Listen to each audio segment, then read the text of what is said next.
وہ اس پروگرام کی چھوٹی چھوٹی کلپیں اپنے چینل پہ بھی ڈالتے ہیں یوٹیوب پہ، آپ اس میں بھی دیکھیں اور اپنے حلقہ احباب میں یہ بات بھی عام کریں کہ اقبال پٹنی کے چینل کو ابھی آ کے بتائیں گے ان کا کیا اس کا کوڈ ورڈ ہے، وہ اس میں وہ کس طریقے سے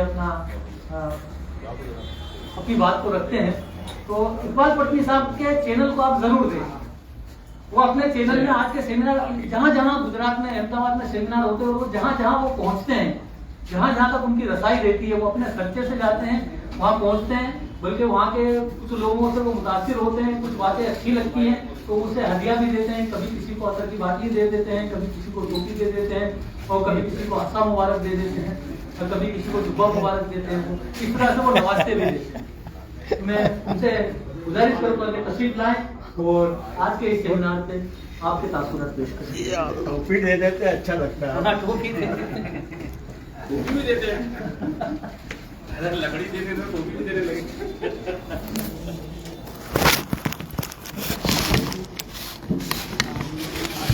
السلام علیکم ورحمۃ اللہ. بسم اللہ الرحمن الرحیم. آج تاثرات کہنے کا موقع ملا ہے آزادی کے امرت مہوتسو میں.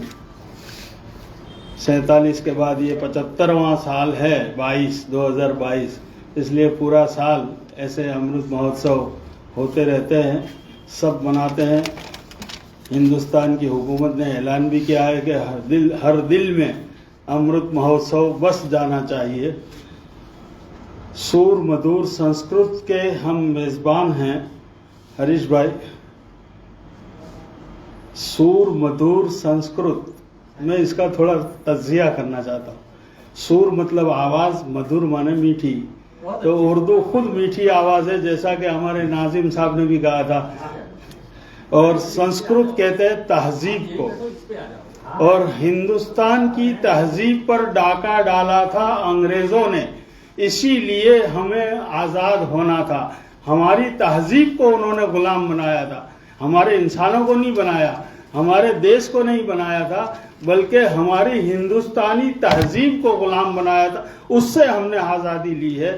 تو آپ کا جو تعاون آج کا میزبانی کا ہے وہ بالکل برحق ہے، اور آپ اس کے لیے مبارکباد دیتا ہوں. میں بہادر شاہ ظفر کا یہاں ذکر ہوا تھا کہیں کسی کے مقالے میں، تو انہوں نے بھی آزادی کی جنگ میں بہت پہلے حصہ لیا، اور انہی کے ناطے سے انہوں کا ایک شعر مجھے یاد آیا.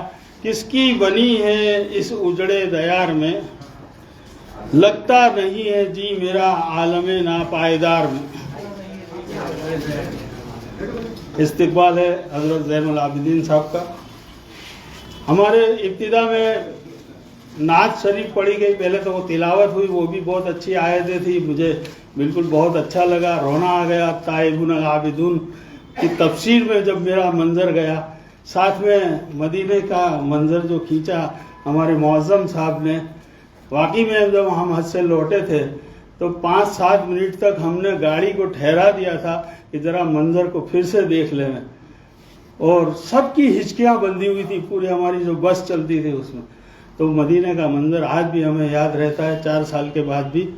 اور ساتھ میں انہوں نے یوں بھی کہا کہ ہم مرنا چاہتے ہیں مدینے میں، اور اس پر تبصرہ ہوا کہ لوگ یہاں آ کر کیوں مرتے ہیں، بزرگ، صوفی، اولیاء.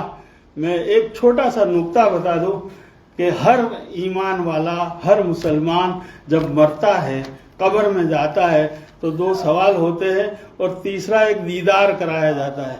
اس کی قبر سے روزے مبارک تک قبر کو کھول دیا جاتا ہے، اور جناب محمد صلی اللہ علیہ وسلم کی تجلی کو دکھایا جاتا ہے کہ دیکھیے کون ہے. بس وہ زیارت کے ہم منتظر ہیں. اگر ہم نے ان کے مطابق زندگی گزاری، پوری اتباع میں گزاری، تو ہم ان کو پہچان لیں گے. بس یہی ہمارا مقصد ہے. اس لیے میں اس کی طرف اشارہ کیا. ساتھ میں جو کچھ بھی میں انقلاب زندہ باد، تحریک آزادی کا، حسرت موہانی کا جو یہ نعرہ ہے، آج کسی کو بھی کہیں بھی ایجیٹیشن کرنا ہو، کسی بھی پارٹی کا ہو، کہیں بھی ہو، جہاں کہیں بھی ظلم ہوتا ہے، انقلاب زندہ باد، انقلاب زندہ باد. جہاں بھی کوئی سڑک پر جمع ہوتا ہے، یہ